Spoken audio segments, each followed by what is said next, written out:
বন্ধুরা, পৃথিবীর ইতিহাসে এমন এক অন্ধকার সময় শুরু হয়েছে যেখানে রক্তে ভিজেছে নিষ্পাপ শিশুদের দেহ। মুহূর্তে একের পর এক খালি হচ্ছে মায়ের কোল। গাজার বুকে বইছে অশ্রু, আগুন আর রক্তের নদী। আর সেই নদীর উৎসে ইসরায়েলের নির্মম অগ্রাসন। এই নীরব পৃথিবী কি আজ পাষাণে পরিণত হয়েছে, নাকি এসবের পেছনে লুকিয়ে আছে কোনো সুপরিকল্পিত মহাযুদ্ধের প্রস্তুতি? কিন্তু প্রশ্ন হচ্ছে, এসব কি শুধু রাজনীতির নির্মম খেলা, নাকি এটি সেই মহাপরিকল্পনার অংশ যার ভবিষ্যৎবাণী শত শত বছর আগে করা হয়েছে? রাসূল করিম সাল্লাল্লাহু আলাইহি ওয়াসাল্লাম হাদিসে বলেছেন, ইমাম মাহদীর আগমনের পূর্বে বিশ্বজুড়ে ছড়িয়ে পড়বে রক্তপাত, অবিচার এবং অরাজকতা। তাহলে কি গাজার এই বিভীষিকা সেই প্রতিশ্রুতি দিনগুলোর পূর্বাভাস, নাকি এই আলামতগুলো ইমাম মাহদীর আসার অন্যতম আলামত বহন করে? যদি এমনটা হয়, তাহলে কবে আমরা ইমাম মাহদীর হাতে বায়াত নিব এবং কবে দখলদার ইসরায়েলিদের সাথে যুদ্ধে লিপ্ত হব? জানেন কি, ইমাম মাহদীর আগমনের ৭০টি নিদর্শনের মধ্যে ইতিমধ্যে ৬৫টি প্রকাশ পেয়েছে। বাকি আছে আর মাত্র ৫টি আলামত। আপনি কি জানেন সেগুলো কি কি? জানলে আপনি আজ থেকে নিজেই প্রস্তুতি নিতে শুরু করবেন ইনশাআল্লাহ। তাহলে কি ইমাম মাহদীর আগমন একেবারেই সনিকটে? গাজার এই বিভীষিকা কি সেই আলামতগুলোর শুরু? আপনি কি প্রস্তুত সেই ঐতিহাসিক বায়াত গ্রহণের জন্য? বিশ্বাস করুন আর নাইবা করুন, পৃথিবী তার শেষ পথেই হাঁটছে। কিন্তু আপনি কি সেই সত্যের মুখোমুখি হতে প্রস্তুত? আপনি কি তৈরি ইসরায়েলের বিরুদ্ধে সেই চূড়ান্ত যুদ্ধে অংশ নিতে? তবে আপনি কি জানেন আপনি কোন পক্ষের মানুষ? সাহস থাকলে সত্য জানুন। এই ভিডিওটি একটুও না টেনে চোখ রাখুন একদম শেষ পর্যন্ত, কারণ আজ যা আপনি জানতে চলেছেন তা আপনার চিন্তা, বিশ্বাস এবং ভবিষ্যৎ সবকিছুই বদলে দিতে পারে। বর্তমান সময়ের গাজার মাটিতে যা ঘটছে তা কেবল যুদ্ধ নয়, বরং এক ধরনের পরিকল্পিত নিধনযোগ্য। এটা কোনো রাজনৈতিক সংঘাত নয়, এটা মুসলিম উম্মার উপর চরম নির্যাতনের ইতিহাসের আরও একটি রক্তাক্ত অধ্যায়। গাজার শহর এখন যেন মৃত্যুপুরী, চারদিকে ধ্বংসস্তূপ, রক্তাক্ত শিশুদের নিথর দেহ, বিধ্বস্ত মানুষের আর্তনাদ। ইসরায়েলের বর্বরতার মাত্রা অতিক্রম করেছে সকল মানবিক সীমারেখা।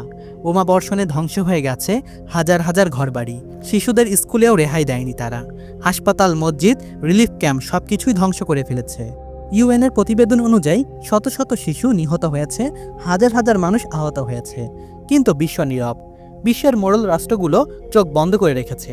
এটা কি সেই সময় যার কথা কোরআন এবং হাদিসে বলা হয়েছে? মহানবী সাল্লাল্লাহু আলাইহি ওয়াসাল্লাম আমাদের জানিয়েছেন, কিয়ামতের পূর্বে পৃথিবীতে এমন এক সময় আসবে যখন মুসলিমরা নির্যাতিত হবে, জুলুম পৃথিবীতে ছড়িয়ে পড়বে এবং পৃথিবীর কোথাও শান্তির ন্যূনতম চিহ্ন থাকবে না। আজ সেই ভবিষ্যৎবাণী যেন বাস্তব হয়ে দেখা দিচ্ছে আমাদের চোখের সামনেই। হাদিস শরীফে স্পষ্টভাবে উল্লেখ আছে, মানুষের উপর এমন সময় আসবে যখন ইসলামের শিক্ষা হবে কেবল নামে মাত্র, কোরআন থাকবে কেবল তেলাওয়াতের জন্য, কিন্তু তার নির্দেশনা অনুসরণ করবে না। মসজিদগুলো হবে বাহ্যিক সৌন্দর্যের প্রতীক, কিন্তু সেখানে হেদায়েতের আলো কম থাকবে। মুসলিমরা সংখ্যায় কম হবে, কিন্তু তারা হবে সমুদ্রের ফেনার মতো, দুর্বল ও বিভক্ত।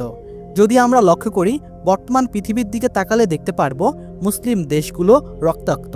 যুদ্ধ, নির্যাতন, দখল, বোমা বর্ষণ যেন নিত্যদিনের ঘটনা। ফিলিস্তিন, সিরিয়া, ইয়েমেন, আফগানিস্তান, কাশ্মীর, রোহিঙ্গা মুসলিমরা যুগ যুগ ধরে নির্যাতিত।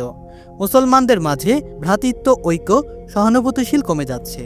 ইসলাম বিরোধী শক্তিগুলো মিডিয়া ও প্রযুক্তির মাধ্যমে ধীরে ধীরে মুসলিম যুবকের ঈমান দুর্বল করে দিয়েছে। হারাম কাজ, অন্যায়, অশ্লীলতা ও ফিতনা চারদিকে ছড়িয়ে পড়েছে। এখন অনেকেই বলতে পারেন, এগুলো থেকে পরিত্রাণ পাওয়ার উপায় কি? হাদিস শরীফে কি এগুলো সমস্যার সমাধানের কথা উল্লেখ নেই? দেখুন বন্ধুরা, আল্লাহ তাআলা পবিত্র কোরআন নাজিল করেছেন প্রত্যেকটি মুসলিম উম্মার দিক নিদর্শন হিসাবে। আর নবী করিম সাল্লাল্লাহু আলাইহি ওয়াসাল্লামকে এই পৃথিবীতে প্রেরণ করেছিলেন যাতে উম্মাতে মুহাম্মাদি আল্লাহর প্রতি ঈমান এবং তার আদেশ মেনে চলতে পারে। কিন্তু বর্তমান সমাজের মুমিনরা নামে মাত্রই, তাদের ঈমান এখনও মজবুত করতে পারেনি।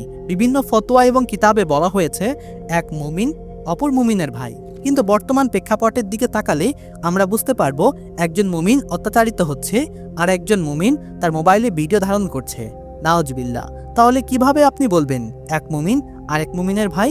স্পষ্ট ভাষায় বলতে গেলে বর্তমান প্রেক্ষাপটে ফিলিস্তিনের নিরীহ মুসলমানদের দখলদার ইসরায়েলি বাহিনী বোমা গুলি করে হত্যা করছে, আর আমরা মুমিনরা চুপ করে ঘরে বসে আছি।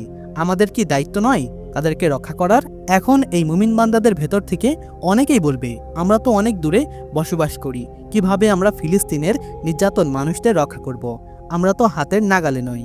আবার অনেককেই বলতে শোনা যায় এটা নাকি আল্লাহ তাআলার নির্ধারিত যে এমন একটি কাল আসবে যে কালে ফিলিস্তিন ধ্বংস হয়ে যাবে এবং তারপর পরই নাকি ইমাম মাহাদির আগমন ঘটবে। শুনেন ভাই, যদি এমনই হতো তাহলে আজ থেকে 1450 বছর আগে আমাদের মহানবী সাল্লাল্লাহু আলাইহি ওয়াসাল্লাম শত্রুদের বিরুদ্ধে লড়াই করতে মাঠে পা বাড়াতেন না, তিনি ঘরে বসেই থাকতেন।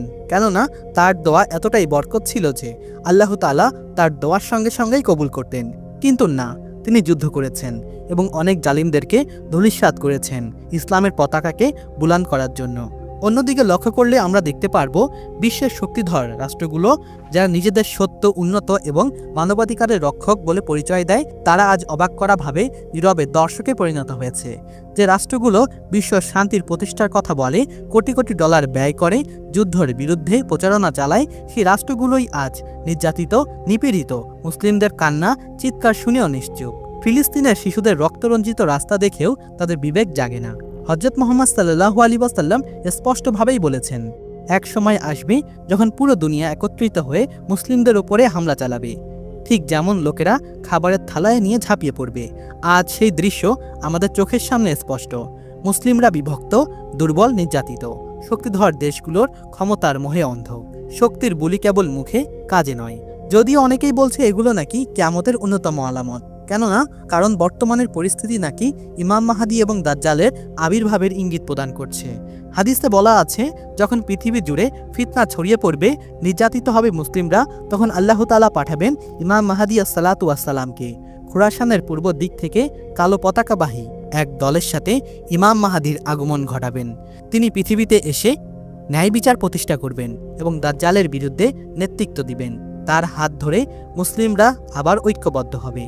যদিও তার আগমনের উপর ভিত্তি করে 70টি আলামত উল্লেখ করা হয়েছে, আর এখন ধরতে গেলে 65টি আলামত ইতিমধ্যে প্রকাশ পেয়ে গিয়েছে। ইমাম মাহাদির আসার পূর্বে আর 5টি আলামত প্রকাশ পেলেই ইমাম মাহাদির আগমন ঘটবে এই পৃথিবীর জমিনে। আর সেগুলো হলো, মসজিদ নির্মাণ ও সৌন্দর্য বৃদ্ধি হবে, কিন্তু নামাজিদের সংখ্যা কম হবে। পৃথিবীতে জুলুম অত্যাচার বৃদ্ধি, গানের বাদ্যযন্ত্র, অশ্লীলতা ও ব্যভিচার ছড়িয়ে পড়বে, মদ্যপান ব্যাপক হারে বৃদ্ধি পাবে, নারীরা অশ্লীল পোশাক পরে রাস্তায় বের হবে, পৃথিবীর বিভিন্ন স্থানে ভূমিকম্প সৃষ্টি হবে, ইমানদারদের সংখ্যা কমে যাবে, প্রযুক্তির উন্নতি হবে, যাত্রা সহজ ও দ্রুত হবে, মিথ্যা কথা প্রচার ও গুজব ছড়ানোর জন্য মিডিয়া ব্যবহৃত হবে, রমজানের চাঁদের দেখা নিয়ে মতভেদ তৈরি হবে, মানুষ টাকা পয়সার জন্য ধর্ম বিক্রি করবে, নিরীহ মানুষ নির্যাতিত হবে, সিরিয়া, ইরাক, ফিলিস্তিনি ইত্যাদি ধ্বংস হবে, ফিলিস্তিন ইসরায়েল যুদ্ধে চরম পর্যায়ে পৌঁছে যাবে, দাজ্জালের আবির্ভাবের প্রতিশ্রুতি স্পষ্ট হবে। হাদিসে বলা হয়েছে, দাজ্জাল এমন এক সময় আসবে যখন পৃথিবীতে অশান্তিতে ভরে থাকবে। আলহামা কুবরা যুদ্ধের পরে দাজ্জালের আগমন ঘটবে। এই যুদ্ধের পর পৃথিবী থাকবে ভয়াবহ ধ্বংসস্তূপে পরিণত। মানুষের অবস্থা হবে দুর্বল, খাদ্য সংকট ও নানা বিপর্যয়। তখন দাজ্জাল নিজেকে ত্রাণকর্তা সাজিয়ে আত্মপ্রকাশ করবে। দাজ্জাল পৃথিবীতে ফিতনা বিস্তার করবে 40 দিন। হাদিসে আছে, প্রথম দিন হবে 1 বছর সমান, দ্বিতীয় দিন হবে 1 মাস সমান, তৃতীয় দিন হবে 1 সপ্তাহ সমান, আর বাকি দিনগুলো হবে সাধারণ দিনগুলোর মতো। পরে হযরত ঈসা সালাতু ওয়াস সালাম আগমন করবেন, তিনি দাজ্জালকে হত্যা করবেন, মুসলিমরা বিজয় গ্রহণ করবে।